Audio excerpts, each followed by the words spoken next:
Buenos días a todas y a todos. Muchas gracias por asistir hoy día a esta conferencia magistral del doctor José Sarucán sobre la inteligencia para la toma de decisiones sobre el capital natural de México.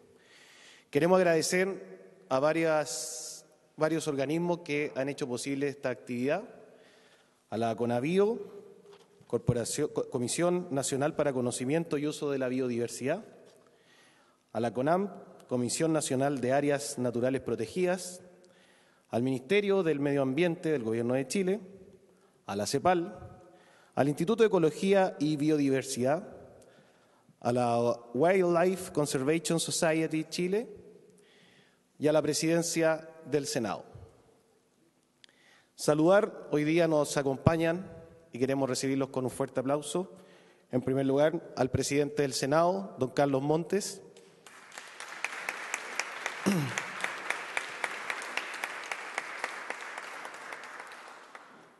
A la Ministra de Medio Ambiente, Carolina Schmidt.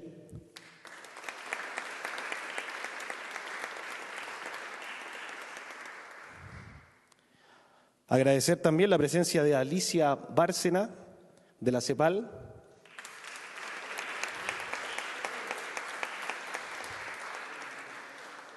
Y a don Pablo Márquez, del Instituto de Ecología y Biodiversidad.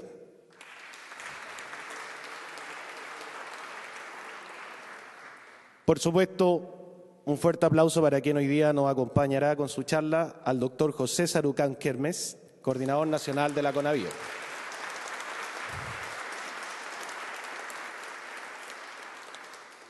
Saludar también la presencia en esta sala de la senadora Isabel Allende.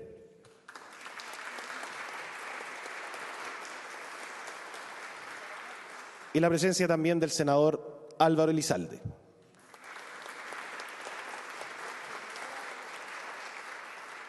Queremos agradecer también, perdón,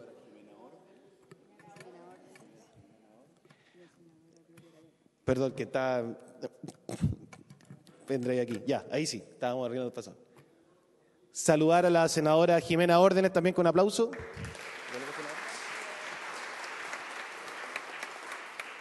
Y la senadora Carmen Gloria Aravena también.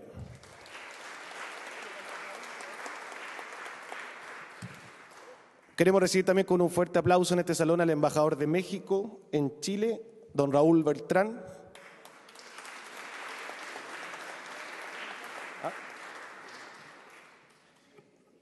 Y saludar también a distinguidas personalidades del mundo de las ciencias que nos acompañan hoy, en particular a los premios nacionales que hoy día también están hoy en esta sala.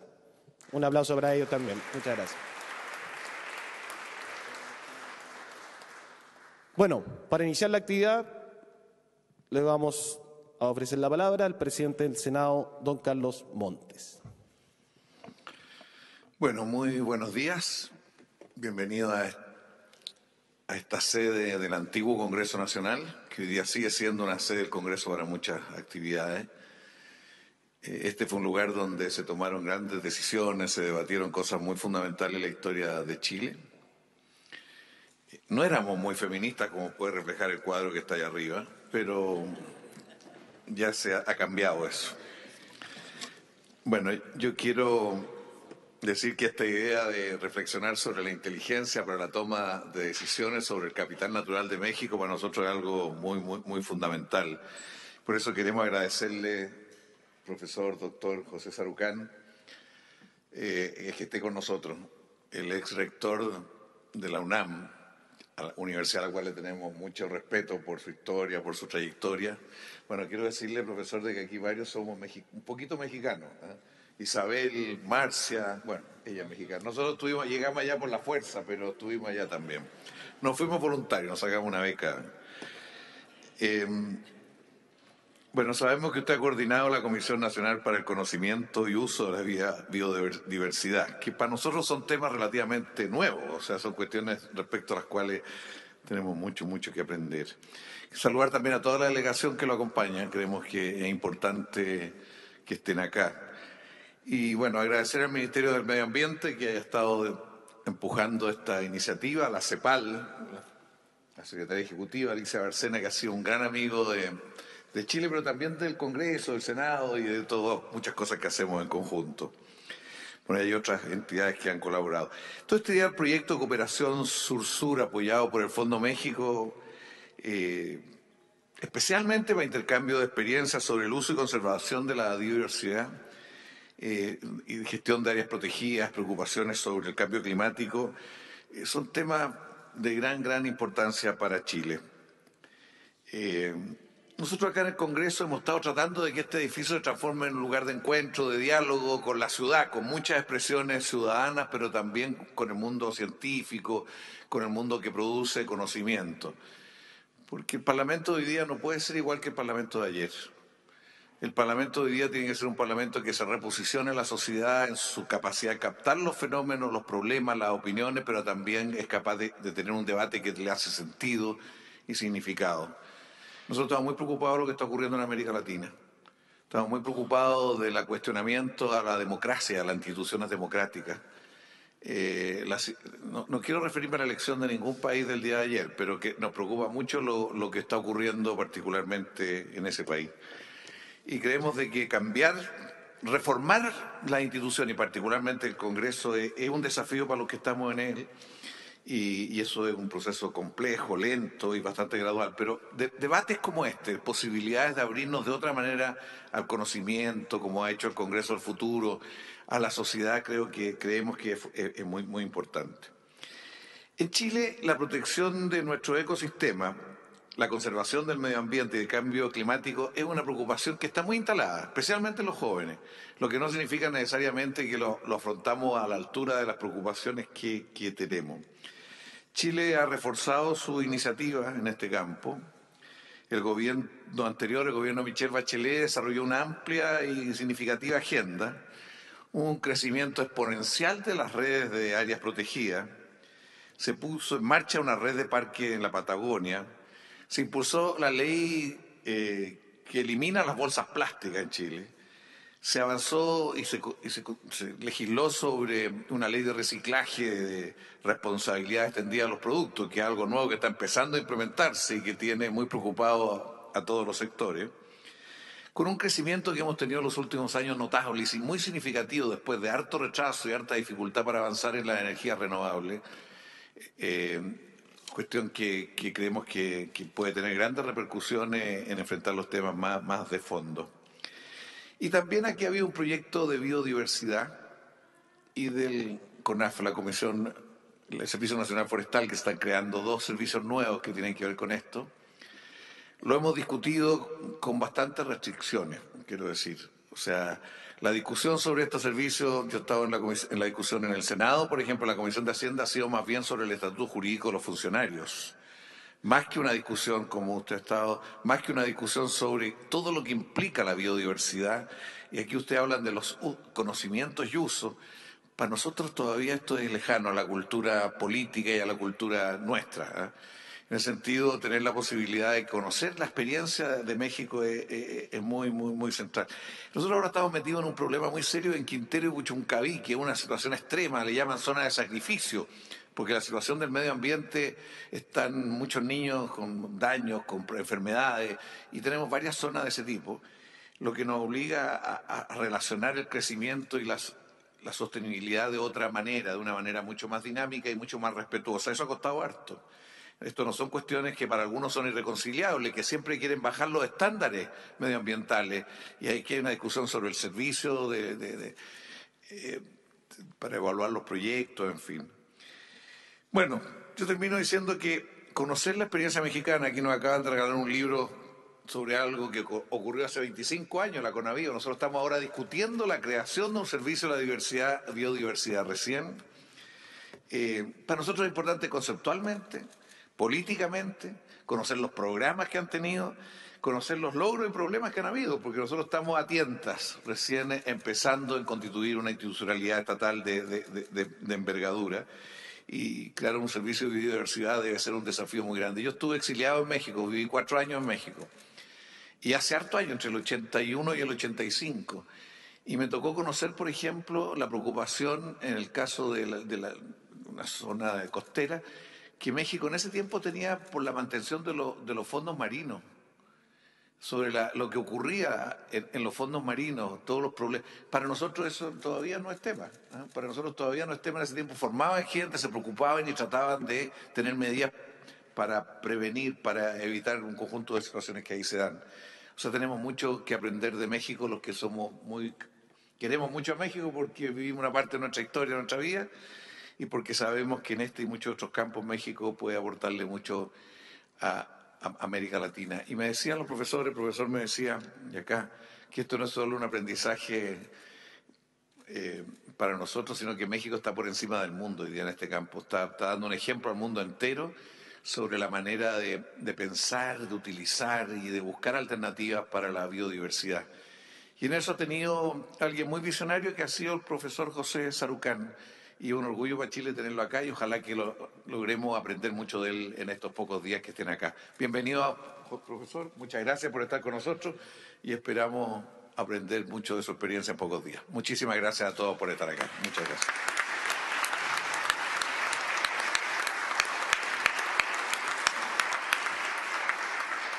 Muchas gracias, senador. Quiero recordar que esta actividad está siendo transmitida gracias a TV Senado vía streaming y además va a quedar registrada en la web de TV Senado para quien pueda revisarla o compartirla posteriormente. Esto tiene un alto rating, por ejemplo.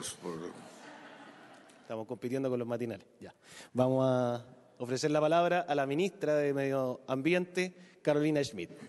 Muchas gracias. Muy buenos días a todas y todos los presentes que nos acompañan hoy.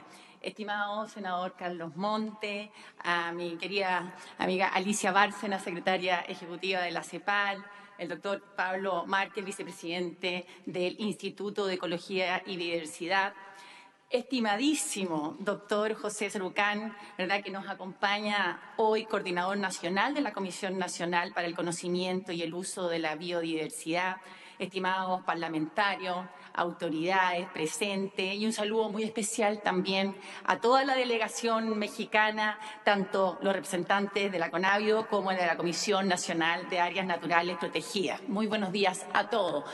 Primero, partir señalando que tal como nos ha indicado el senador Monte, el cuadro de arriba es un gran indicador de que el mundo cambió.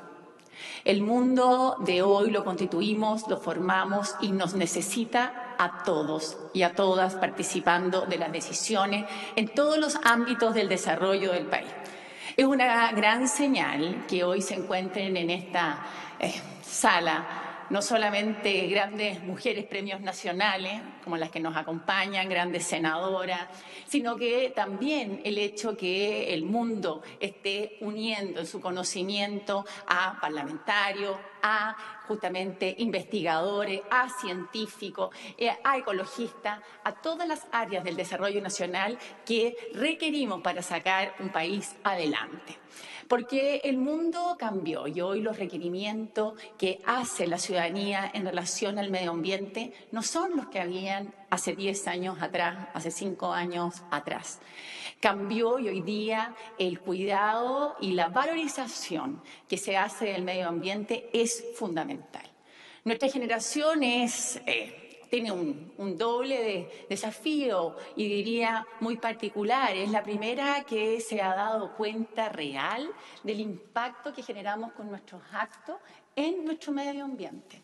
Y es la última que puede hacer algo para revertir esta situación que está generando una enorme modificación en lo que le podamos legar a nuestros hijos y a las generaciones que siguen en el mundo en el cual van a vivir y desarrollarse. Por eso es tan importante la reunión que hacemos acá, que es una unión justamente de dos países hermanos. Me alegra muchísimo que podamos hacer esta reunión para aprender de la experiencia de México, que ha sido un líder justamente en el cuidado del medio ambiente. Vemos que hace ya 25 años que crearon una institucionalidad que permita gestionar sus áreas protegidas. Nosotros como país tenemos una deuda al respecto. Hemos avanzado muchísimo en proteger justamente algunos de nuestros ecosistemas, superando ampliamente las metas internacionales referentes al respecto. Vamos a alcanzar un 42% de nuestras áreas marinas protegidas y hemos superado también con creces, ¿verdad?, nuestras metas en áreas silvestres protegidas que en el área de la tierra superan el 17%. Sin embargo, carecemos de una institucionalidad que nos permita gestionar estas áreas protegidas. Sin una adecuada gestión de estas áreas protegidas, la declaración de las áreas es solo, ¿verdad?, un primer paso y una declaración que impide el correcto cuidado de ellas. Por eso es tan fundamental que nosotros avancemos en la aprobación del Servicio de Biodiversidad y Áreas Protegidas. Y por eso tan relevante la posibilidad de reunirnos hoy y escuchar a las eminencias, quienes fueron los creadores justamente de esta institucionalidad en países que han liderado en esta, como el caso de México.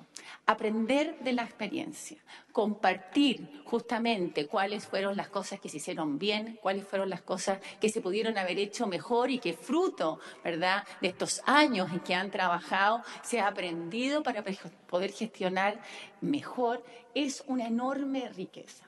Y esto no tiene colores políticos, no tiene colores de países, tiene un solo color, y es que el planeta lo cuidamos todos y necesitamos a todos para poder cuidarlo mejor.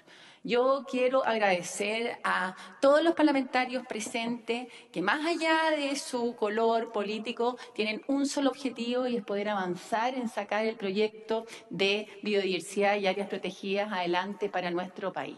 Esto es un tema clave para poder avanzar en el cuidado del medio ambiente en Chile, poder gestionar nuestras áreas protegidas, poder cuidar y preservar nuestros ecosistemas. Por lo tanto, agradecimiento muy particular a los senadores y senadoras que nos acompañan hoy y que van a empujar esto. Un saludo muy especial, profesor, y a todo el apoyo que nos pueda dar para sacar este proyecto adelante, y a la delegación presente que se sumen al desafío, ¿verdad?, y el apoyo que requerimos también de ustedes para poder lograr el cuidado del medio ambiente, de nuestra biodiversidad y de nuestros ecosistemas, que es tan relevante para el desarrollo de nuestro país y para el cuidado del planeta. Muchas gracias a todos los presentes y contamos con su apoyo.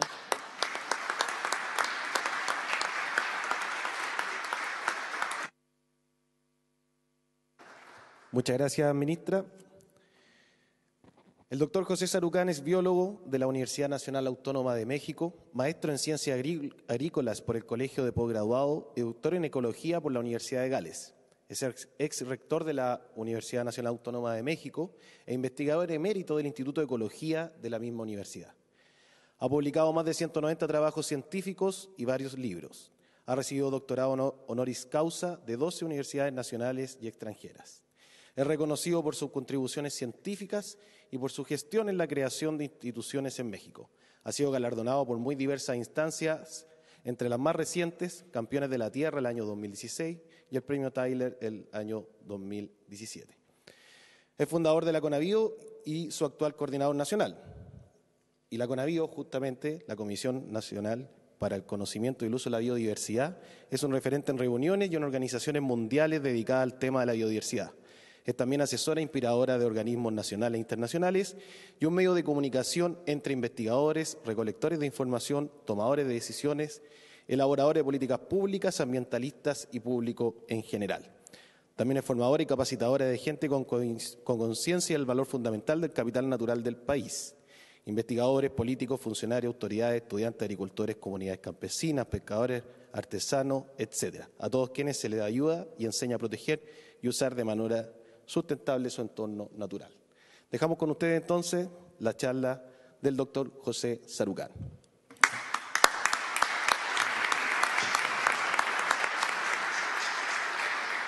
No aplaudan antes de oír. Es un gran placer y lo hago con gran agradecimiento, señor presidente don Carlos Montes del Senado, esta invitación que el Senado nos ha hecho a la delegación mexicana a venir a charlar con ustedes, a intercambiar experiencias y contarnos qué cosas han salido bien, cuáles no, cuánto tiempo llevó, qué esfuerzos requirió, etcétera. Es una oportunidad que apreciamos todos mucho. Habemos dos grupos presentes aquí que son, yo diría, dos joyitas del país. Uno es quienes trabajan en la Comisión Nacional de Áreas Naturales Protegidas, que es verdaderamente un espléndido ejemplo, y yo creo que la evolución de ese sistema va a ser una buena historia de la cual se pueden aprender muchas cosas, y la otra es la Comisión Nacional para el Conocimiento y Uso, recalco, y uso de la biodiversidad. Hay que romper esta falacia de que o se conserva o se desarrolla en un país. Esto es falso. Se pueden hacer las dos cosas y se pueden hacer espléndidamente bien, además. Y yo creo que es un principio que hay que tener muy, muy en cuenta. Si uno no lo hace con cuidado, claro, las cosas no funcionan, pero si se hacen con cuidado y con conocimiento, y para esto es justamente la ventaja de tener un sistema de información sobre biodiversidad, uno puede hacer cosas espléndidas y conservar ese capital natural que es la naturaleza para las siguientes generaciones, igual o mejor todavía que el que tenemos para las siguientes generaciones. Gracias nuevamente, señor presidente. Agradezco mucho la presencia de la ministra de Medio Ambiente y también de una amiga de hace mucho tiempo, Alicia Bárcena, secretaria ejecutiva de CEPAL, que estén aquí, y lo mismo de colegas académicos con los que he tratado desde hace 3 décadas, por lo menos. Juan Carlos, Mari, gracias por estar aquí, y otros colegas académicos que están aquí presentes. Me da mucho gusto estar aquí. Y desde luego a la senadora Allende y a los demás senadores y senadoras que han tenido la gentileza de estar aquí presentes, y desde luego muy especialmente al señor embajador Beltrán de México en Chile. Le agradezco mucho su presencia en esta ocasión. Y amigos, amigas, voy a entrar a dar mi charla. Ayer tuvimos una reducción de 5 minutos más todavía en el tiempo que ya tenía. Voy a ir muy rápido en la presentación para poder cubrir un poco las cosas que me parece que son importantes cubrir. Un poquito de qué es la CONABIO. Se creó hace 26 años ya, con una decisión presidencial para poder llevar un ejemplo de algo que el país estuviera haciendo para la reunión de Río de Janeiro en 92, que fue el inicio realmente de todos los esfuerzos internacionales al respecto. Y es una comisión intersecretarial, CONABIO, de 10 secretarías, que tiene como presidente al presidente de la República y como secretario el secretario del Medio Ambiente. Es una comisión que promueve, coordina, gestiona, impulsa el conocimiento de la diversidad biológica del país, pero tiene una cuestión muy especial. Su única función es generar la mejor ciencia posible para uso en el país, desde el gobierno y las diferentes instancias a nivel federal o nivel municipal, pero también para la sociedad. Esa es la única función. No ejercemos actos de autoridad, no damos permisos, no hacemos nada, porque en un país como el nuestro meternos al campo de dar permisos irregular es la mejor manera de no avanzar independientemente. Entonces, esto ha sido una decisión que fue muy importante al principio, y finalmente pues es un puente entre 3 elementos importantísimos: la academia, porque es la generadora del conocimiento en todos los países; el gobierno y la sociedad, que no puede estar ajena, porque un poco lo decía la señora ministra de Medio Ambiente, nosotros, el planeta nos necesita. Yo diría que más bien al revés. Si entendemos por planeta la naturaleza, nosotros necesitamos a la naturaleza. Y si no la tenemos, estamos fritos. Y hay muchos ejemplos en el mundo de qué pasa cuando se pierde ese capital natural y en la situación en la que los países y las sociedades quedan cuando esto ocurre. ¿Es una institución de investigación aplicada? Sí, se hace investigación en Conavio para poder generar nuevo conocimiento, pasar de la información al conocimiento, y esto es una parte que es muy importante. Pero lo que sí hacemos es apoyar la investigación básica que se hace en las instituciones académicas del país. Yo creo que esto es la única manera, y aquí está la liga justamente entre la academia y el gobierno. Y desde luego el elemento más importante es poder manejar esa información, entonces tenemos que ser muy duchos en manejo de bioinformática y esto es muy importante también porque es la liga a la sociedad, una fuente pública de información abierta, libre, gratuita a todo el mundo. Y cuando digo todo el mundo no es nada más todos los mexicanos, sino todo el mundo, es decir, está abierto a todo el mundo. Tiene 4 partes, una que es, yo no sé si puedo, no se puede apuntar acá, pero la parte de arriba es, la columna vertebral es la información biológica que debemos tener, de todos los especímenes que tenemos en el país, pero no nada más las especies, sino también los ecosistemas, que son las casas donde están las especies, y la diversidad genética de las especies, porque la diversidad genética marca la capacidad de adaptación de las poblaciones de especies a los cambios ambientales, y estamos enfrentando cambios ambientales, ya como se mencionó aquí, muy importantes. El segundo punto muy importante es que la otra pierna que apoya a Conavio es la imaginería que nos permite entender espacialmente dónde están las cosas y también en qué ambientes están y con qué otras especies se relacionan. Estas son las 2 piernas, la información biológica, la información espacial que tenemos que requerir y el desarrollo de herramientas de análisis, de predicción, etcétera, que todas se han desarrollado en casa, en Conavio. Nada de esto puede uno irlo a comprar a Google o a algún lugar de estos.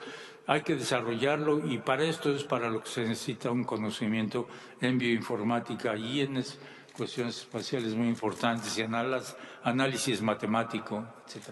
Y finalmente, el hecho que toda esta información descansa en la comunidad académica del país. Esto es quizá la fortaleza más grande desde el punto de vista de la independencia y de la credibilidad de la información de Conavio en México. Toda la información que nosotros usamos viene de institutos de investigación, de universidades privadas públicas, de ONGs que están generando información, toda. Conavio es una especie de banca de segundo piso en el sentido del manejo del dinero, es decir, nosotros apoyamos la generación de datos y sobre estos empezamos a generar entendimiento, inteligencia de los asuntos del país. Entonces, pero toda la información que sale de Conavio, toda surge del conocimiento de los expertos en el país, de todos los expertos, y las expresiones que Conavio hace al público son consensos de toda la comunidad académica del país, de tal manera que por un lado es una fortaleza muy grande en esa información, pero por otro lado también el hecho de que la comunidad académica se siente parte de todo este esfuerzo, es decir, ven a Conavio como algo que ellos han estado construyendo, y esto que parece sonar fácil, no lo es fácil. Es decir, hay que construir una relación con la academia de confianza, pero también de motivación para que los académicos trabajen para su país directamente, no nada más para su currículum, sino para su país de manera realmente activa e importante. Esto es simplemente una expresión de cómo ha crecido ese Sistema Nacional de Información sobre la Biodiversidad. los colores. El color verde es información que ha surgido de México, el azul es de otros países, especialmente Estados Unidos, y el rojo es de otros países que no son los Estados Unidos. Ya tenemos 14 millones de especímenes en la base de datos y esperamos que en los siguientes 2 años vamos a pasar a un orden de magnitud más, porque ya tenemos la capacidad de atraer información de otros países donde ya está e incorporarla sin ningún problema, no importa cómo está hecha, porque ya tenemos la capacidad realmente de adaptarla y que esas bases de datos se hablen con la nuestra y podamos incrementar esto.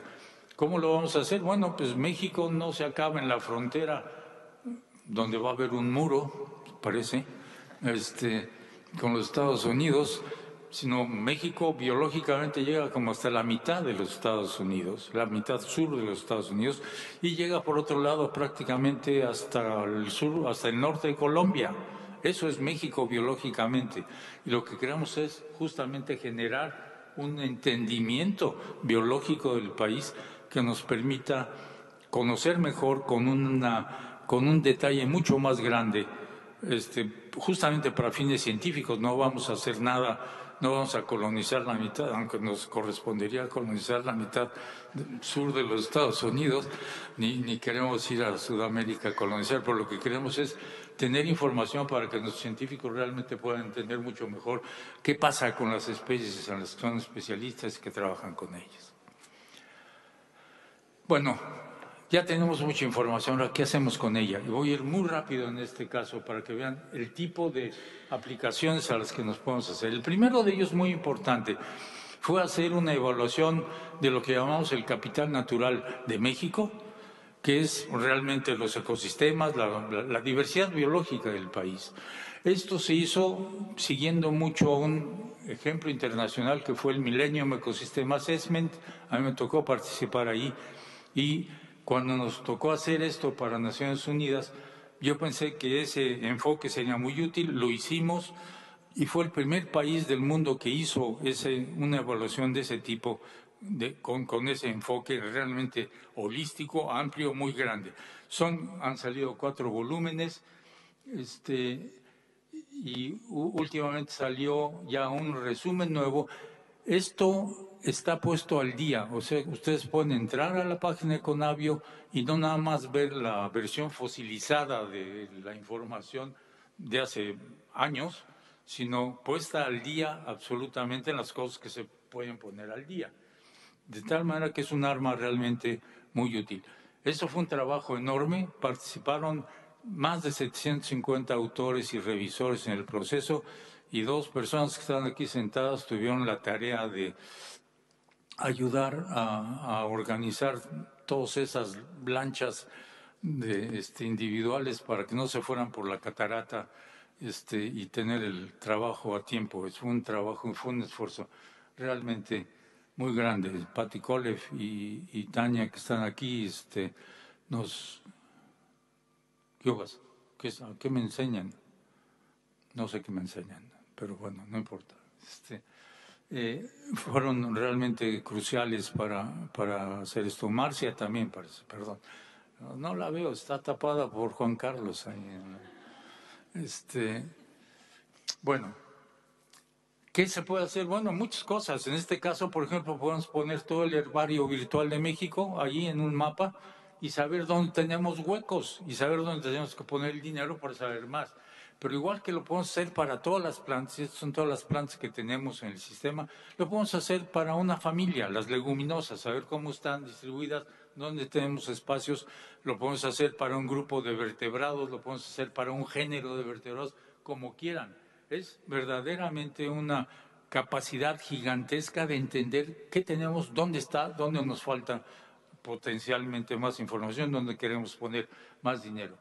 La otra es predecir las áreas de distribución de algunas especies en peligro de extinción, por ejemplo. y no estar pidiendo que tengamos más y más especímenes de una especie en peligro de extinción, porque el último espécimen va a decir, este fue el último que quedó de esa especie en peligro de extinción.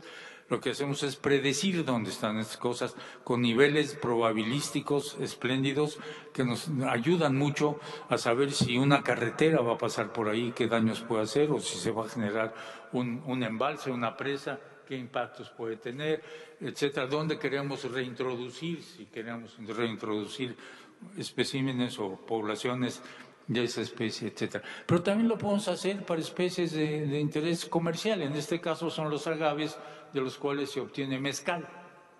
Les suena el mezcal, ¿verdad?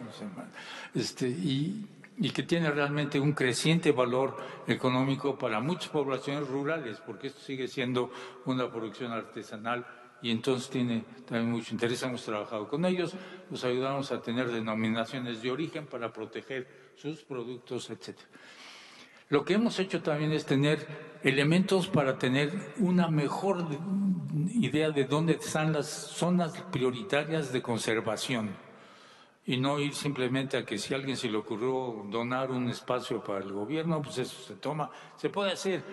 Pero ahora tenemos las herramientas para saber dónde queremos tener las áreas naturales protegidas por toda una serie de criterios, y esto ayuda muchísimo a saber cómo podemos gastar mucho mejor el dinero. Lo tenemos para las zonas terrestres, lo tenemos para las zonas lagunas y ríos, en las aguas epicontinentales, para el mar, pero también cuestiones que tienen que ver con áreas de protección de la biodiversidad y cuestiones de áreas de restauración de la biodiversidad, con mucha información biológica, pero también de los otros elementos que tienen que ver con suelos, con clima, con pendientes, etcétera. Una de las cosas que pasamos también para salud, podemos predecir cuál va a ser el movimiento de vectores de enfermedades, de tal manera que se hagan campañas de salud pública preventivas para saber por dónde se van a ir moviendo estos vectores y esto, digamos, avisar a la población, a tomar las medidas necesarias, etcétera. Es el caso de las triatomas que transmiten el Chagas. Conavio es el Centro de Información sobre Especies Invasoras, la segunda causa más importante de pérdida de la biodiversidad, y con costos económicos gigantescos en muchas ocasiones. Y todos los que quieren saber algo acerca de esto llegan a la página de Conavio, ahí está toda la información de todas las especies invasoras, de la bibliografía sobre estas, cuáles están en México, cuáles no, qué se sabe de ellas, etcétera, para poder tener buenos controles. Aquí hay ejemplos muy lindos que no voy a meter ahorita porque no me llevaría tiempo, del efecto que esto ha tenido ya en México. Esta otra arma que es la información geomática es muy importante. Conavio es una de las dos agencias con mayor capacidad de información geomática, es decir, de percepción remota. Recibimos 10 imágenes diarias satelitales que se usan para una serie de cuestiones, y ahorita les voy a dar los datos. Todos los mapas, todas las imágenes que salen están abiertas a acceso público, se pueden bajar, se pueden utilizar sin ningún problema. Una de las primeras cosas que hicimos fue, es decir, esto fue lo que disparó la necesidad de tener buena información espacial, fue informar acerca de incendios. El 1898 fue un año enorme de incendios en todo el mundo, en México específicamente. La secretaria de Medio Ambiente entonces, que fue la que fundó la Secretaría de Medio Ambiente, Julia Carabias, pidió a Conavio tener una idea del impacto sobre las áreas de importancia en la biodiversidad. No teníamos información para esto, conseguimos algunas cosas de la Fuerza Aérea Americana. Se hizo una descripción de los materiales que nos habían dado, porque ellos no nos dieron el material, nos dieron datos crudos.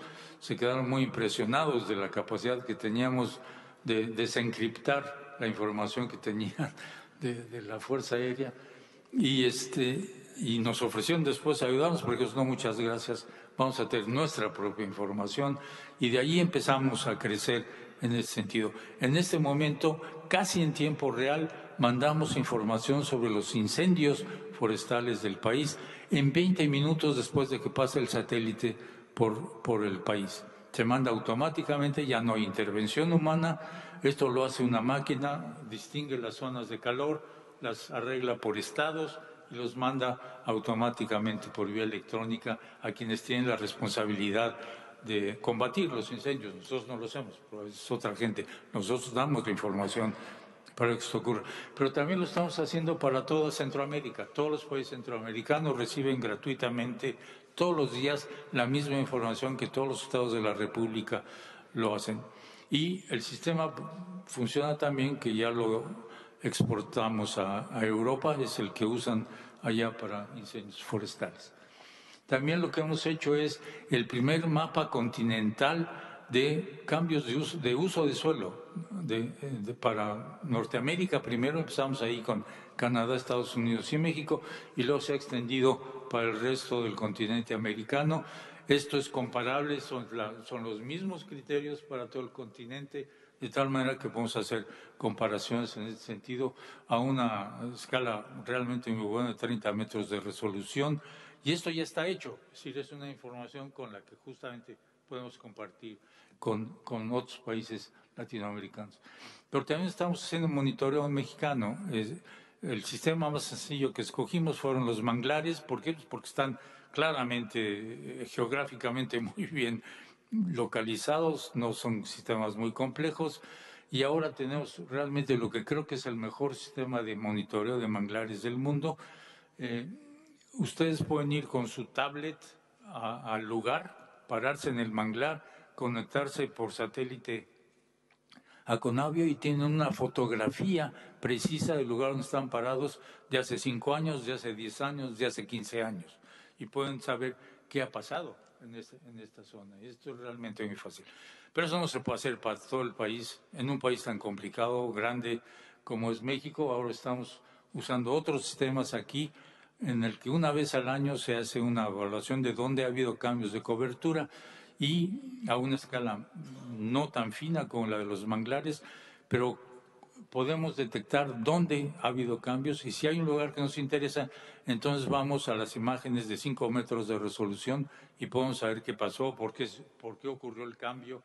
A veces puede ser un cambio por destrucción de los ecosistemas, a veces puede ser una recuperación de los ecosistemas, hay que saber.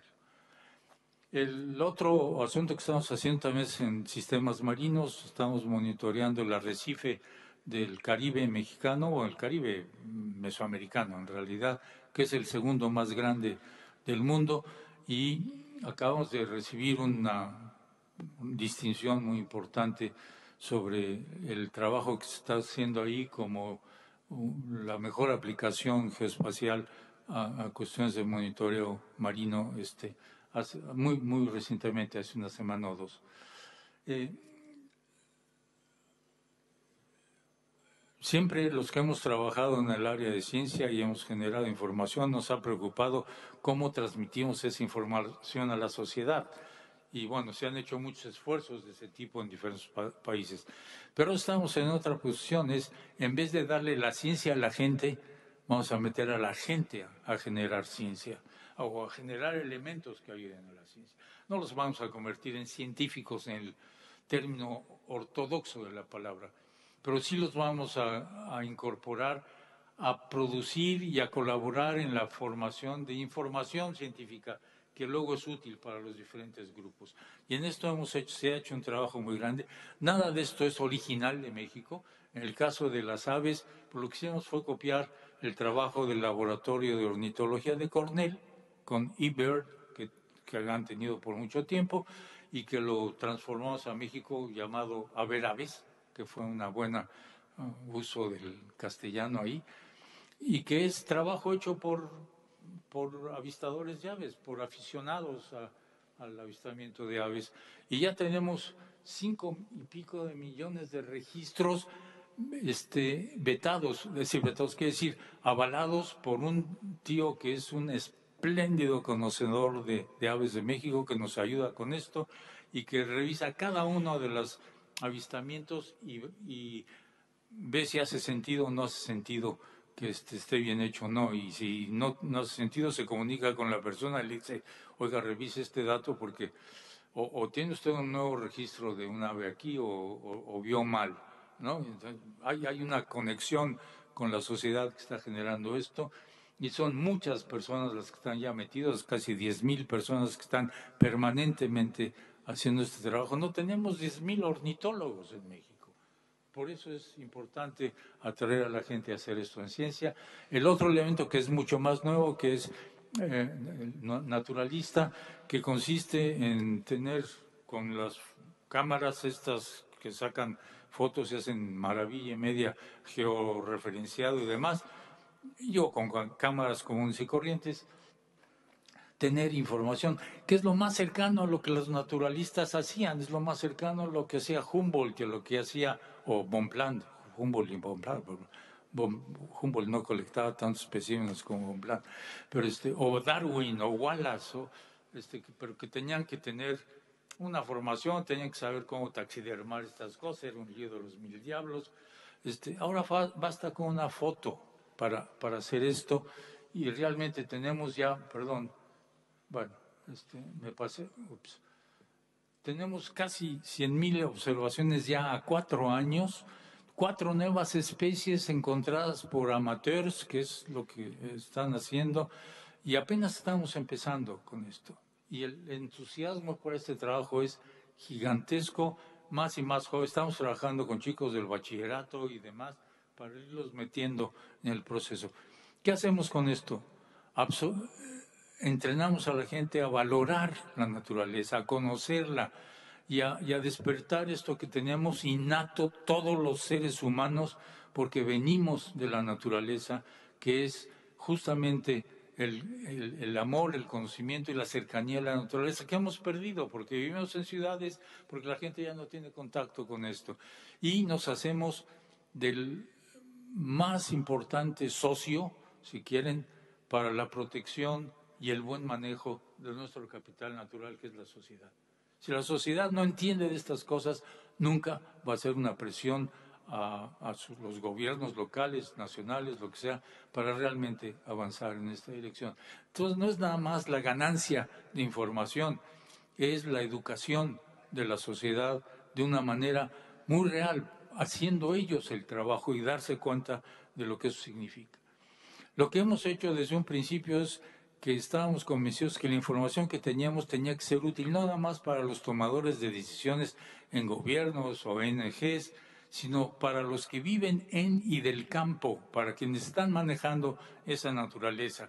Y ahí tenemos pues toda una serie de acciones que les ayudan, por ejemplo, a controlar la calidad de los productos que obtienen los ecosistemas, a buscarles mercados, a tener mejores condiciones de vida, de tal manera que lo que sacan de esos ecosistemas pues los estimule más a conservar sin la necesidad de subsidios, que pues sirven, pero no sirven para siempre.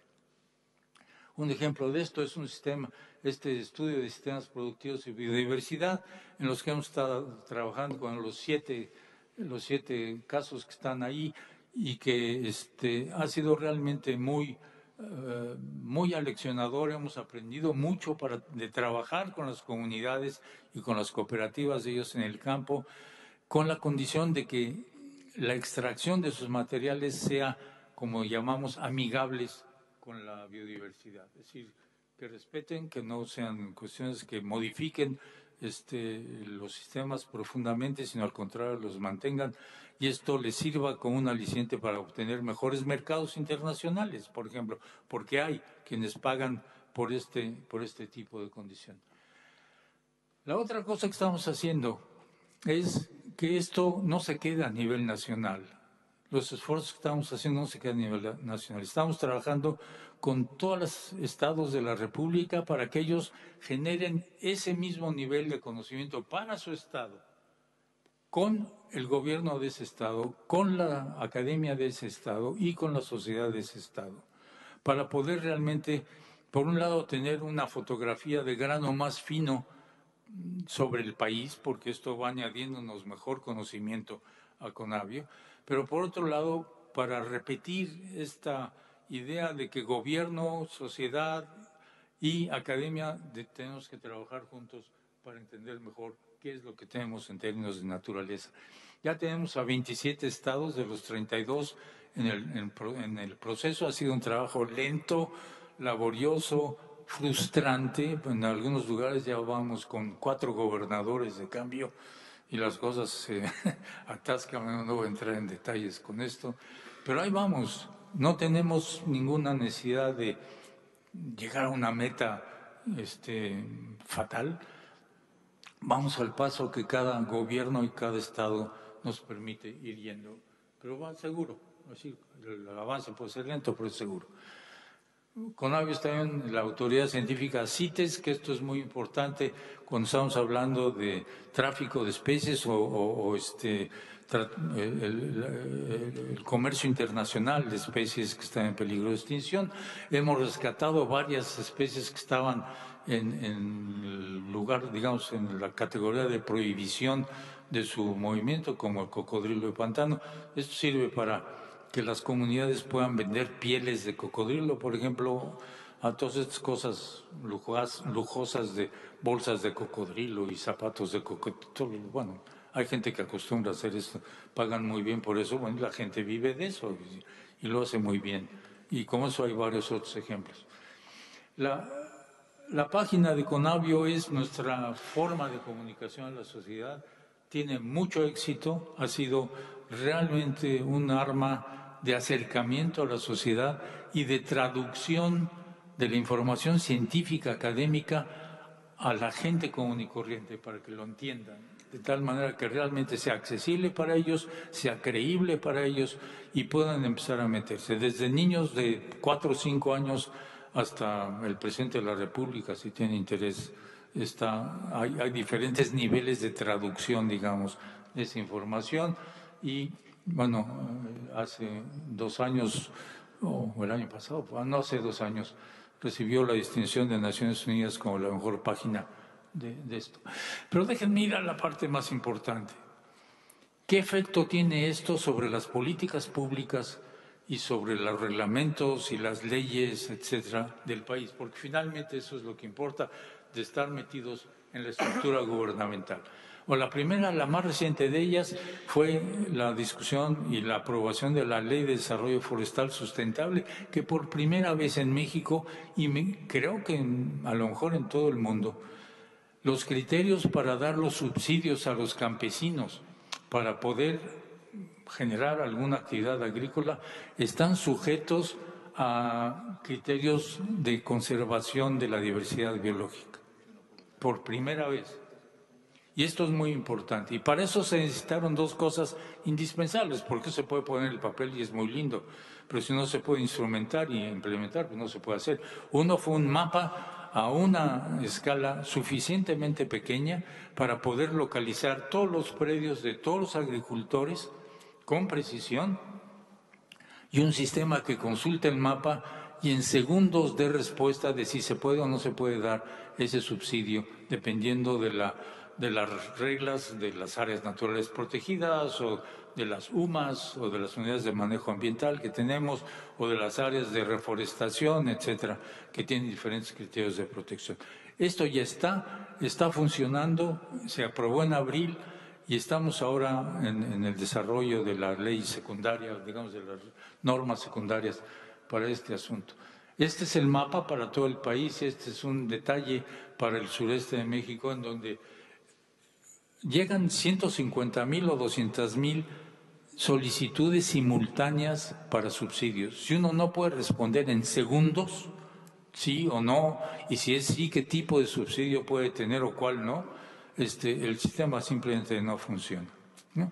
Y esto es lo que se generó para que pueda realmente instrumentarse una cosa de esta naturaleza. La otra es que hemos ayudado a la Suprema Corte de Justicia a hacer sentencias que marcan jurisprudencia para la protección de las áreas naturales protegidas.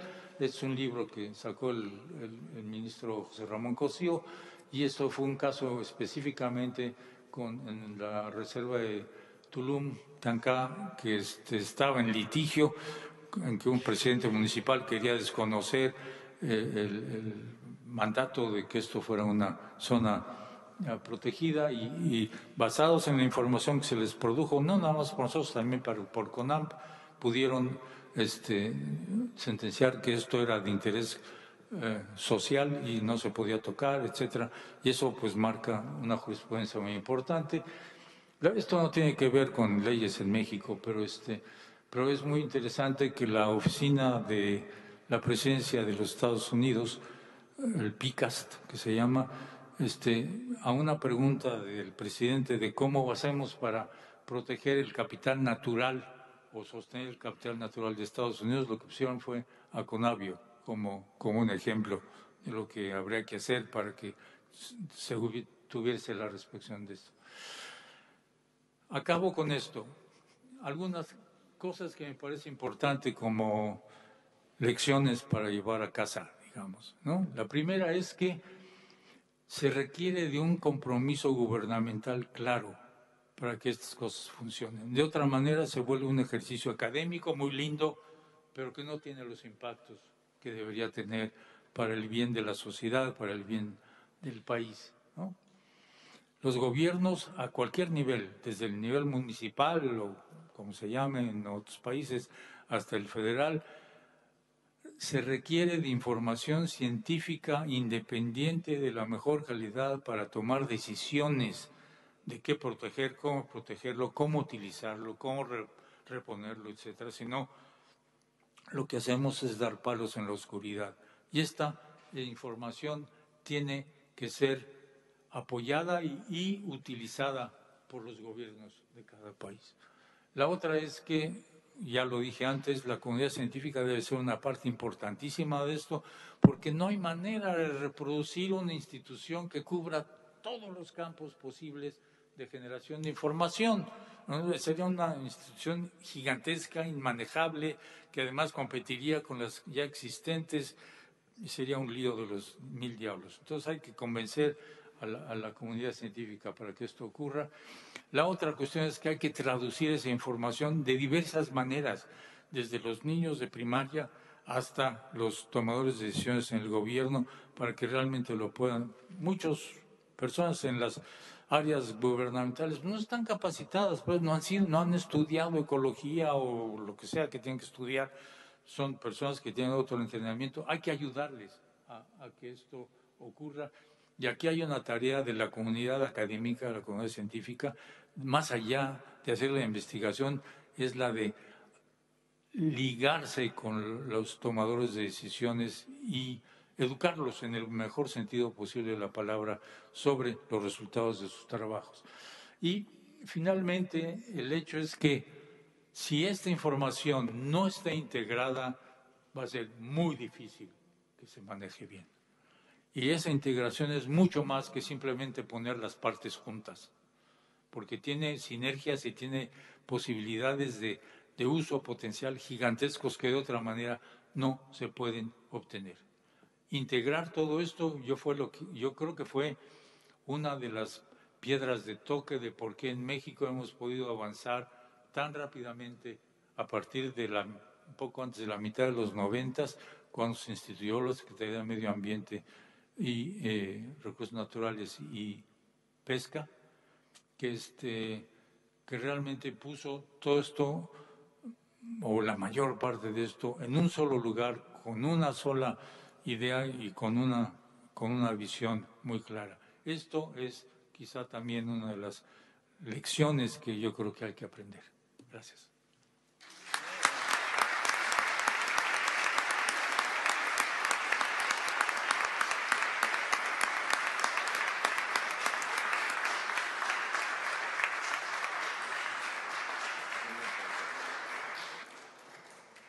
Muchas gracias, doctor.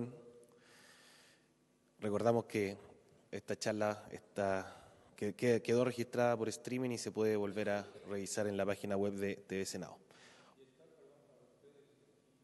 La presentación queda acá también para el que la quiera solicitar, nosotros también la podemos distribuir. Bueno, ofrecemos la palabra ahora a Alicia Bárcena de la CEPAL para que nos pueda hacer sus comentarios a la presentación del doctor Sarucán. Muchas gracias y muy buenos días. Quiero saludar muy afectuosamente a Carlos Montes Cisternas, presidente del Senado de México, a Carolina Schmidt, ministra de Medio Ambiente, y verdaderamente desde hace años trabajando juntas. Por supuesto, al doctor José Sarucán, coordinador nacional de la Comisión para el Conocimiento y Uso de la Biodiversidad, CONABIO, a Pablo Marquet, vicepresidente del Instituto de Ecología y Biodiversidad y director del Departamento de Ecología de la Universidad Católica. Quiero también saludar, por supuesto, a todos los colegas que nos acompañan y en especial a dos colegas de CEPAL, a José Javier Gómez y a Marcia Tambuti, que realmente es la que nos ha ayudado mucho a poner todo esto en su lugar. Y saludar, por supuesto, a las senadoras y senadores que nos acompañan el día de hoy. No puedo dejar de mencionar a sus colegas, doctor Sarucán, a Patricia Kolev, a Ignacio March, a Tania Urquiza, a David Gutiérrez y a Talia Cruz, porque realmente todas estas cosas se hacen en equipo, ¿no? En verdad. Y creo que ustedes representan justamente ese gran equipo que ha formado el doctor Sarucán. Saludo, sí, a la Agencia de Cooperación de Chile, aunque no sé si está aquí presente, y también a la Agencia Mexicana de Cooperación, porque en verdad ahí está AXI y Amexid, hoy representado aquí por el embajador Rubén Betral, porque son estas dos agencias las que han creado realmente el Fondo Chile, Chile-México, del cual esta iniciativa forma parte, y creo que prioriza justamente ese intercambio de experiencias entre nuestras naciones, y me alegro que haya sido precisamente esta experiencia para proteger la biodiversidad y la institucionalidad que se requiere para lograrlo. Marcia trabajaba en el CONABIO y se vino a Chile a hacer otras cosas, y después yo la secuestré. Y la secuestré porque, bueno, más bien la invité a trabajar a la CEPAL, por supuesto, y también agradezco a la GIZ que hoy nos acompaña, porque me interesa mucho justamente que podamos hacer este intercambio de experiencias, Carolina, entre México y Chile, aprovechando esta gran relación que existe entre nuestras dos naciones, y la CEPAL está apenas incursionando, la verdad, en este tema de la biodiversidad y cómo nos podemos influir en las políticas públicas de los gobiernos de América Latina y el Caribe. Y por eso, para mí, esta ocasión tiene una gran relevancia. Primero, Carlos, quiero agradecerte, senador, el que me hayas invitado a comentar esta excelente intervención del doctor Sarucán, porque además de ser una de las personalidades científicas más relevantes de mi país, le tengo un gran aprecio personal al doctor Sarucán. Yo soy bióloga, mucha gente no lo sabe.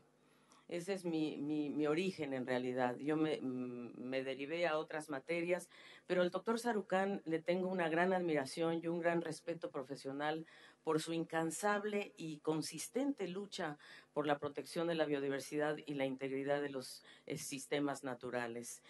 Creo que lo que ha hecho, además de haber sido rector de nuestra casa de estudios, de nuestra alma mater por 2 periodos, esta feliz ocasión nos permite también hacer un reconocimiento a la CONABIO. Suena fácil, 25 años, pero es muy difícil. Y esto sí, de verdad, se inició en la conferencia de Río, en la Cumbre de la Tierra, cuando se firma la Convención de la Diversidad Biológica. Y México es un país pionero al tratar de poner en marcha justamente, se conjugaron varias cosas, ¿no?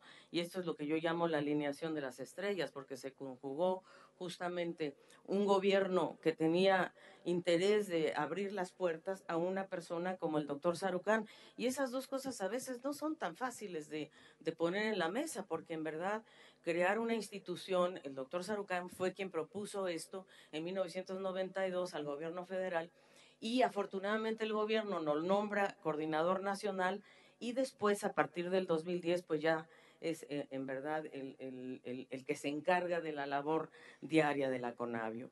Y así como nos ha dicho, bueno, se trata de promover, coordinar, apoyar para avanzar en el conocimiento de la diversidad biológica, de su conservación y de su uso para beneficio de la sociedad.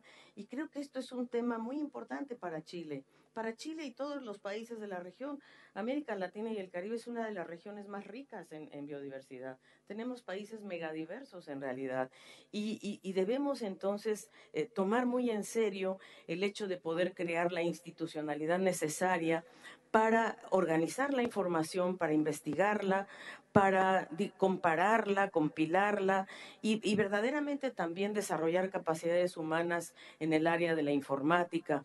Y creo justamente que el Sistema Nacional de Información sobre Biodiversidad, que estaba en el centro de una de las filminas, es muy importante porque el Sistema Nacional de Biodiversidad es justamente el que permite ese acceso a la información que para nosotros ha sido tan importante, porque el acceso a la información deriva a la participación ciudadana. Y deriva después, obviamente, a la justicia. Y me alegro que la CONABIO ya se haya metido en esos temas de la justicia ambiental. Y también porque creo que la CONABIO es la que le da seguimiento a los compromisos internacionales de México. Y por eso ha sido México tan destacado en el mundo, porque además de albergar una gran biodiversidad, pues tiene una institucionalidad como la que hemos estudiado y visto hoy. Y además porque creo que está en el corazón de la gobernanza pública y privada de los recursos naturales. Nosotros nos hemos metido al tema de la gobernanza de los recursos naturales porque nos parece que ahí está la clave de los conflictos que muchas veces se generan. Si nosotros no vemos ¿cuál es la propiedad de los recursos? ¿Dónde están los recursos? ¿Quién los tiene? ¿De quiénes son los dueños? En México a mí me tocó entrar en la Subsecretaría de Ecología en 1982 y había una sola área protegida de verdad, que se llamaba el Parque Nacional, que estaba en el norte del país, que ni era parque ni era nacional. O sea, nadie sabía de quién era la tierra, hubo que empezar por la expropiación de la tierra. En fin, la propiedad es un tema muy relevante en el tema de la gobernanza de los recursos naturales. Segundo, los métodos de apropiación. O de cuidado o de conservación, y ahí me parece muy interesante lo que se ha generado en CONABIO, incentivos para que esos mecanismos de apropiación respeten la integridad ecológica de los sistemas o en realidad de los sistemas. Y por último, ¿quién se beneficia de esa apropiación? ¿Quién gana con la biodiversidad? Y ese tema es un tema que para Chile sé que es muy importante porque ¿quién se beneficia de conocer, de apreciar, de utilizar la biodiversidad? Creo que es un tema que se debe debatir para ver cómo se vincula precisamente el conocimiento científico, la sistematización de dicho conocimiento con lo que puede ser a veces la sociedad, entender o no entender el valor de la biodiversidad. Creo además que la verdad que hoy por hoy, pues la CONABIO es quien alberga las colecciones o que conoce dónde están las colecciones más importantes del país y creo que eso es un esfuerzo de 26 años en realidad, porque la CONABIO cumplió 25 el año pasado, ¿no?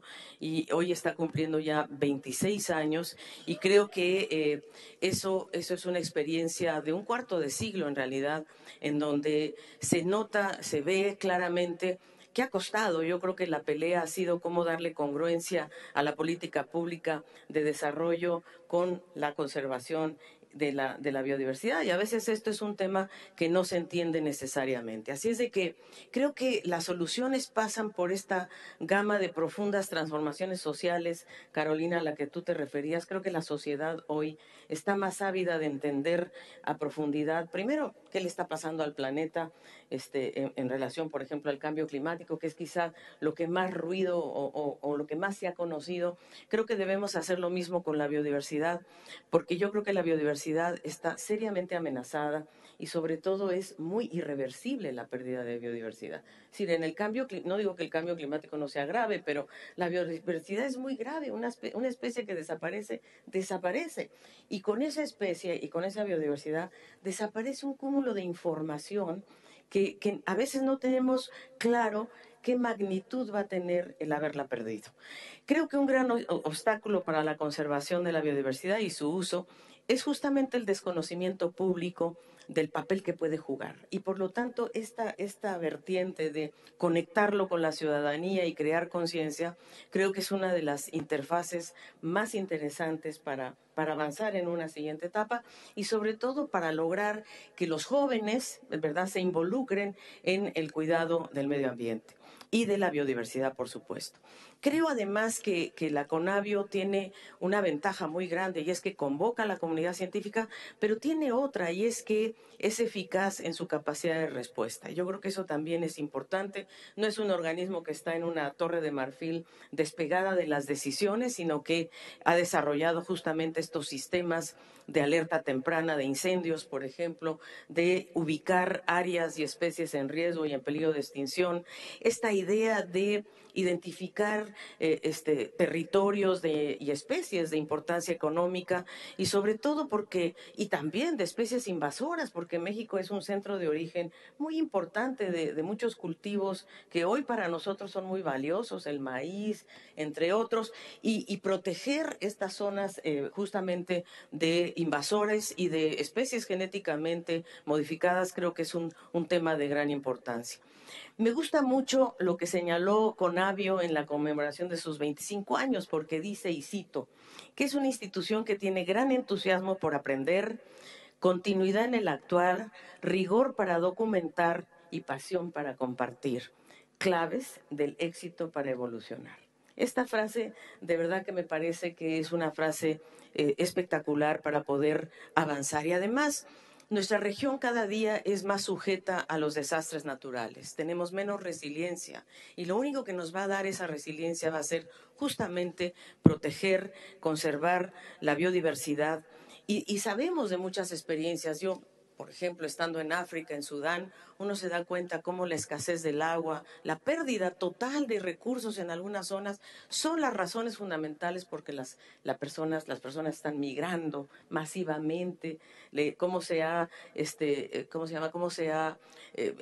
hecho tan pequeño el lago Chad que se ha reducido 17 veces en las últimas décadas. Entonces, y creo que esto fundamentalmente golpea muchas veces a las poblaciones más pobres. Y por eso, la verdad es que es nuestro deber para las próximas generaciones hacernos responsable en todos los ámbitos y en ellos creo que este es uno de ellos. Y CONABIO creo que ha logrado romper el silencio estadístico, geográfico, del capital natural.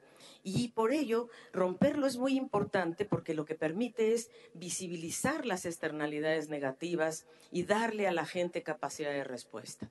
En México también prevalecen los conocimientos tradicionales de los grupos indígenas. Algún día yo me dediqué mucho a ello también, a tratar de rescatar los conocimientos tradicionales de los grupos mayas y realmente uno aprende mucho de ellos porque tenían su propia forma de clasificar las especies y de interpretarlas y creo que es algo que debemos recoger para poder vincularnos también a ese acervo cultural que tienen nuestros países, porque aquí en Chile también han iniciado un proceso de recoger el acervo cultural de las comunidades indígenas y ahora muchos de los productos mapuches son los más, yo diría los más populares entre la población. Así es de que aplaudo este esfuerzo. Invito al Fondo México-Chile a que ampliemos este esfuerzo de intercambio de experiencias. Invito a Marcia y a mi equipo a que nos extendamos a Colombia, a Perú, a los 4 países de la Alianza del Pacífico. Ese es el proyecto de CEPAL. Queremos realmente llevar esta experiencia a los 4 países por lo pronto de la Alianza del Pacífico, Colombia, México, Perú y Chile, porque creo que ahí los jefes de Estado se juntan y pueden entonces entender de qué se trata la cooperación sur-sur, de qué se trata cuando se pone en práctica, de qué se trata cuando lo orientamos a procesos de desarrollo sostenibles e inclusivos y cómo una herramienta institucional como la CONABIO puede jugar un papel tan importante para construir un nuevo modelo que exige justamente la Agenda 2030 y que exige conectarnos con algo que también presentó el doctor Sarucán, que son los sistemas productivos de biodiversidad, agropecuarios, pecuarios, la flora, la fauna, e identificar aquellos servicios que también puede dar en forma muy importante la biodiversidad. Así es que, queridas amigas y amigos, querido doctor Sarucán, muy querido de verdad, muy respetado y muy admirado, quiero decirles que a unas cuantas cuadras de este lugar, En el corazón de esta ciudad se eleva el Cerro San Cristóbal, pulmón verde de Santiago. En su ladera, embajador, se erige una obra singular que usted nos enseñó, el mural Tupahue, completamente labrado en piedra. Su diseño fue mano del pintor mexicano O'Gorman y su ejecución acá, en el Cerro San Cristóbal, fue de la artista chilena María Martner. En sus 30 metros de ancho y 7 de altura se abrazan Caupolicán y Cuauhtémoc, al tiempo que se funden el cóndor y el guanaco con el águila y el puma. Con ese abrazo, crisol de historia, cultura y naturaleza, expresión de la hermandad longeva entre Chile y México. Encuentre hoy en este espacio otra estación fecunda de nuestro recorrido compartido. Muchas gracias.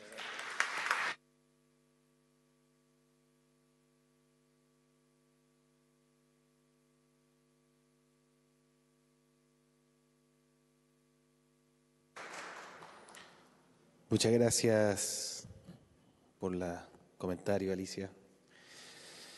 Bueno, damos la palabra ahora desde el Instituto de Ecología y Biodiversidad a don Pablo Márquez. Buenos días a todos, todavía buenos días creo. Un gran placer estar acá y quería antes que nada agradecer al presidente del Senado, señor Carlos Montes, por su presencia en este lugar y también por hacer presente la preocupación del Estado, ¿no?, sobre estas materias. También a la ministra por impulsar este tipo de iniciativas. También tengo que saludar a la directora, no sé si es directora o presidenta, pero voy a decir presidenta, suena mejor, a la presidenta de la CEPAL. Secretaria ejecutiva, muy perdido. Alicia Bárcena, que como ella dijo, es bióloga. Yo lo tenía también reservado como un comentario, pero es bióloga. Por supuesto, quiero saludar a todos los senadores de la República que están aquí presentes, al señor embajador de México y, por supuesto, a los premios nacionales, amigos míos, muy queridos, Mericalina Arroyo y Juan Carlos Castilla, y al profesor Sarucán, a quien tuve el placer de conocer en el año 1992, por lo menos nos estrechamos la mano en Guadalajara, para uno de los congresos internacionales de conservación, junto con otra persona que en ese minuto estaba allí presente, que también lo conocí, que fue Jorge Soberón, a quien acabo de ver este fin de semana en Harvard y que manda sus cálidos saludos también, y que fue uno de los científicos que el doctor Sarucán puso lo encantó para que fuera parte de esta idea. Bueno, reconozco muchas caras más acá, muchos amigos de México y de Chile, y bueno, vayan para todos también mis saludos. La charla del profesor Sarucán en realidad toca, yo creo, temas que son muy fundamentales para México, para Chile, para la región, para el mundo, ¿no? Y hace quizá la gran diferencia, y yo les voy a contar un poquito lo que es el IEB, ¿cierto? El Instituto de Ecología y Biodiversidad. Este es un instituto financiado con fondos públicos. Primero fue un núcleo milenio, luego transitó a ser un instituto milenio, ahora estamos asociados a un proyecto basal de CONICYT, que tiene una serie aglutina una serie de universidades prácticamente desde La Serena, la cuarta región, hasta Magallanes. Es una red de centros preocupados por la biodiversidad, que trabajamos una serie de proyectos, ecoinformática, cambio climático, educación. Estamos metidos en muchísimas áreas, pero es distinto hacer eso cuando uno lo hace auspiciado por los estándares académicos de hacer buena ciencia y somos continuamente revisados para la continuidad, etc. Es muy distinto hacer eso en ese contexto que cuando uno lo hace con el apoyo del Estado, ¿no? Y cuando uno sabe que la biodiversidad es un problema de Estado, ¿no? Cuando está esa postura, yo creo que el cambio es completamente fundamental, porque hay que cambiar también, ¿no? Cómo pensamos nosotros los científicos y, como usted dice en el contexto más básico, ¿quién pone la zanahoria? ¿No? Y la zanahoria que nos ponen a los científicos son básicamente premios, promociones, el paper en la gran revista, el índice de impacto. ¿A quién le sirve eso? Nos sirve a nosotros, le sirve al país, saca pecho, etcétera, pero las cosas que tenemos que hacer en Chile, las brechas que tenemos que saldar, no las vamos a saldar ni a estrechar publicando muy buena ciencia, sino que juntándonos más con el gobierno, hablando más con los senadores, haciendo ciencia para nuestro país. Al final del día, yo siempre he dicho, a mí me paga, para que haga ciencia, me pagan los contribuyentes de este país. Yo tengo un deber moral de retribuir eso que ellos han puesto en nosotros. Y esta es una manera de hacerlo. Déjenme decirle un par de reflexiones que me surgen cuando escucho las palabras del profesor Sarucán. Primero, que la CONABIO obviamente que ha sido un paradigma, nos cambió, nos movió el piso. Nos movió el piso, nos puso un estándar altísimo y nos dio la gratificación de que hubieran sido un país de Iberoamérica el que hubiera hecho este cambio, ¿no? El que hubiera generado estas lecciones. Todo esto responde a escuelas, ¿no? Hay una escuela que yo también conozco un poco la historia de México, hay una escuela en biología y en ecología que el profesor Sarucán fue uno de los grandes precursores. Él se formó en Inglaterra, como muchas de las personas. Bueno, los ingleses les gustan los datos, ¿no? Tienen censos de todo, incluso de personas. Hay censos de cada 5 años, censan 5.000 personas y le siguen toda la vida. Y en base a esos censos hacen políticas públicas. Qué belleza, digo yo. Qué belleza legislar con datos, ¿no? Y no desde la ideología o desde cualquier otra parte. Para eso están los datos. Las políticas públicas hay que hacerlas con buenos datos. El profesor Sarucán fue fundamental en eso, en generar esa escuela. Yo reconozco acá también la escuela que ha generado Juan Carlos y Mary, ¿no? Y que han sido fundamentales para mantener y poder acrecentar esos legados. Pero me pareció maravilloso cuando se crea la CONABA y es el presidente del país el que le encomienda a un científico, le dice que en ese minuto un rector de la UNAM, una gran institución, le dice, usted haga esto, o sea, trabajemos juntos por el bienestar del país. O sea, yo espero que alguna vez suene el teléfono y nos digan y nos llamen y nos convoquen a eso con fuerza y claridad. Enfrentamos un problema súper complejo. Hay un dicho que a mí me gusta mucho que dice, el mundo tiene problemas, las universidades departamentos. Y probablemente habría que agregar, y los gobiernos ministerios, ¿no? Porque el problema del cambio en el clima, el problema de proteger la biodiversidad, obviamente que no es un problema de un solo ministerio, ¿no? Tiene que ver con todo el proceso, con cómo generamos ciudadanos, desde cómo los educamos para que eventualmente sean capaces de aprender, querer la biodiversidad, hasta eventualmente la economía, cómo generar una economía compatible con esos principios y basada en ciertos principios técnicos también, porque para eso estamos con los datos. A mí me gustaría que en Chile, como lo dijo el profesor Sarucán, la necesidad de compatibilizar todo lo que es el desarrollo económico con eventualmente el desarrollo y mantención de los servicios que nos provee la biodiversidad para hacer de este país lo que es. Chile es un país que se dedica mucho o está basado principalmente su economía sobre la exportación de bienes y commodities, como se llaman.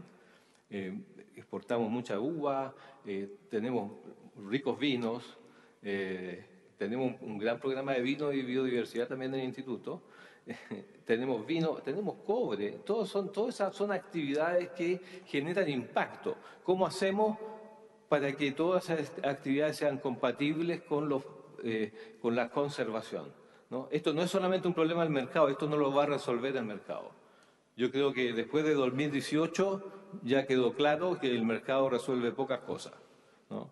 Y hay que pensar una nueva economía, ¿sí? Esto no tiene que ser una cosa de ideología, esto tiene que ser una cosa anclada en principios fundamentales de la dignidad humana y de lo que tiene que ser un país para sus habitantes. Y allí no podemos desconocer lo biológico, desgraciadamente, y el mejor ejemplo es que la secretaria ejecutiva de la CEPAL es bióloga, ¿cierto? Y bueno, déjenme decirles otro mensaje que creo que es importante y que tiene que ver un poco con uno de varios de los desafíos que tenemos por delante.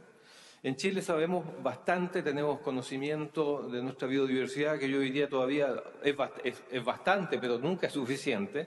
Chile es un país muy diverso, conocemos mucho de cosas, dónde están, pero sabemos poco cómo funcionan estos ecosistemas y cómo podemos hacer que los usos de ellos sean compatibles con su mantención en el largo plazo. Y una de las cosas que yo creo que ha emergido como un gran desafío es justamente lo que tiene que ver con restauración. Restaurar ha empezado a ser uno de los grandes retos de la humanidad, es tratar de deshacer lo que hemos hecho. Y le digo, en Chile se restaura, pero con un desconocimiento gigantesco. No es que nosotros en la academia lo sepamos tampoco, pero tenemos que aprender, tenemos que hacer experimentos, no hay recetas mágicas para esto, hay que saber del suelo, hay que saber de los microbios, de las cadenas tróficas en los suelos, hay una cantidad de cosas de conocimiento que necesitamos y que no lo tenemos. Y eso es fundamental. Y tampoco me puedo olvidar de decir lo importante que es fortalecer nuestro sistema de áreas protegidas, como lo dijo la ministra. Una área protegida, si no tiene una gobernanza clara, si no tiene financiamiento, al final del día suena bien en el papel, ¿no? Pero tiene que, por así decirse, corporalizarse, ¿no? Y el caso de Chile Central, yo creo que no puedo, ya que estoy aquí con la ministra y los tengo a todos ustedes cautivos, y me van a tener que escuchar. Chile Central es un área completa de sacrificio, ¿no? Chile Central, ustedes ven, Mary les puede dar una charla de horas de la diversidad de especies de plantas, y no solamente plantas, toda la biodiversidad de Chile es máxima entre eventualmente los 25 y los 40 grados de latitud sur, Chile Central. ¿Dónde se concentran los incendios provocados por humanos? Chile Central. ¿Dónde están las áreas productivas más extensamente utilizadas con ganadería y agricultura? Chile Central. ¿Dónde hay grandes cantidades de explotaciones mineras? Chile Central. Y por último, ¿dónde está toda la gente casi del país? Chile Central. ¿Y dónde va a ser el impacto del cambio climático más importante? En Chile Central. Chile Central está basado en una agricultura que tiene que ver con glaciares, con deshielo glaciar fundamentalmente, y el impacto del cambio en el clima sobre esos recursos va a ser fundamental. Yo estoy optimista. No me creen mucho. Soy optimista y yo creo que Chile tiene recursos humanos, gente bien formada, gente con mucho punto honor, con ganas de hacer cosas, y tenemos grandes amigos como México que siempre han ayudado a este país, y esta es una vez más en la cual podemos hacer esos lazos mucho más fuertes y eventualmente luchar juntos, porque la región, nuestros países y el mundo eventualmente, porque aquí estamos todos, hay un solo planeta y es finito, se nos olvida a veces. Aquí estamos todos en la misma, así que un placer poder hablar en este lugar y un placer poder estar junto con el doctor Satucán, con Alicia y con la ministra y el senador Montes acá. Muchas gracias.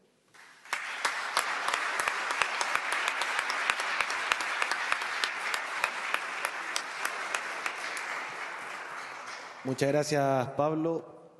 Estamos con poco tiempo, así que solo si lo hubiera, vamos a dar una o dos palabras del público. Ya.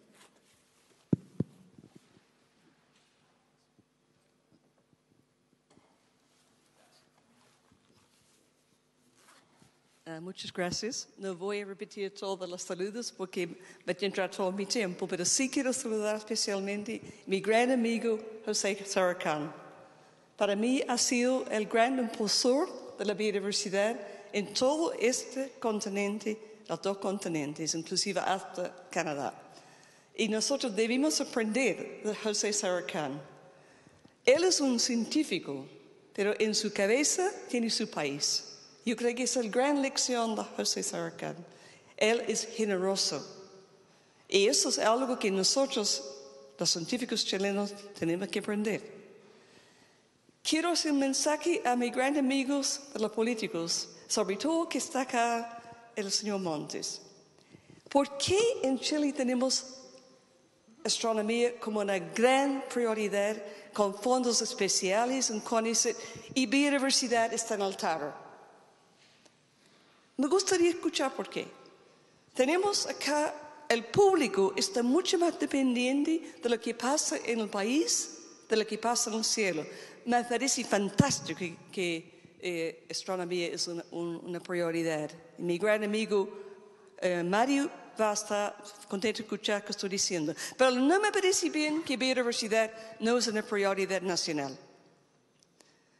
Me parece que tiene importantes consecuencias. Primera, no hay fondos especiales en CONICET para biodiversidad. ¿Cómo vamos a hacer todo lo que está pidiendo, que nos ha mostrado el José Saracán con la situación como está? Este es mi primer mensaje. Mi segundo mensaje es que lo que ha hecho Saracán no se puede hacer solamente en un ministerio. Como dice Pablo muy bien, y que ha hecho Saracán, eso requiere una estrecha relación con los científicos, ¿no es cierto? De tal forma que los científicos saben que hay que aportar y por otra parte los ministerios también tienen que tener el vínculo con los científicos. Si no, esto no va a funcionar. Tengo una gran crítica del proyecto de biodiversidad y servicios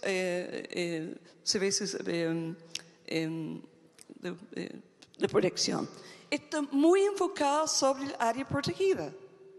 Sabemos que Chile tiene más áreas protegidas que muchos países, salvo Chile Central, que es absolutamente desprotegida. Donde está la biodiversidad de Chile está principalmente fuera de las áreas protegidas. Donde están los beneficios para la persona van a estar fuera de las áreas protegidas. Donde se va a resolver el cambio climático es cuidando los glaciares y la biodiversidad de la alta montaña.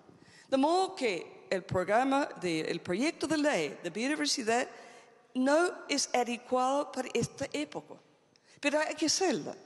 Y tal vez hay tiempo todavía de modificarlo, de tal vez que no están enfocados sobre solamente las áreas protegidas. Pero para terminar, solamente quiero enfatizar que es necesario que Chile se convierta en una biodiversidad. Y más importante ahora que se va a hacer un Ministerio de la Ciencia. Es el momento preciso que los políticos enfatizan, ¿no es cierto?, que biodiversidad debe ser una prioridad científica, tal como es astronomía. Muchas gracias. Gracias. ¿Una pregunta más?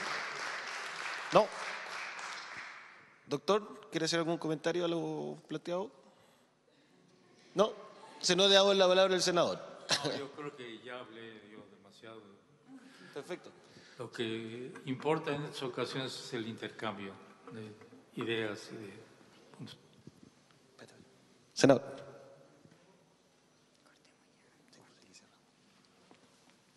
Voy a contestar esto en la astronomía y la biodiversidad porque no tendría cómo hacerlo. pero yo creo que nos surgen muchos retos a debatir, muchos temas a debatir. Nuestro problema es el vínculo entre la academia y la política, está escaso, está flaco ese vínculo. Nuestro vínculo academia, política y sociedad civil también. Específicamente en el tema de la astronomía yo creo que se explica mucho por la historia, porque aquí se formó una generación de astrónomos durante muchos años, mucho antes del golpe, mucho en otras épocas. Y en el caso de la biodiversidad es algo que somos bien incultos nosotros, en general sabemos muy poco.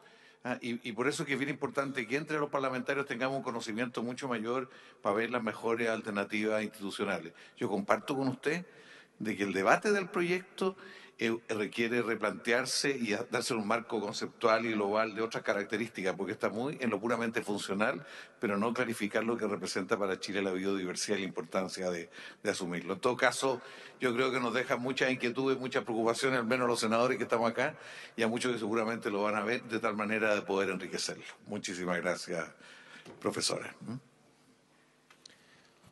Bueno, con esto cerramos. Muchas gracias a todas y a todos por la asistencia hoy día y especialmente al doctor Sarucán por su charla el día de hoy.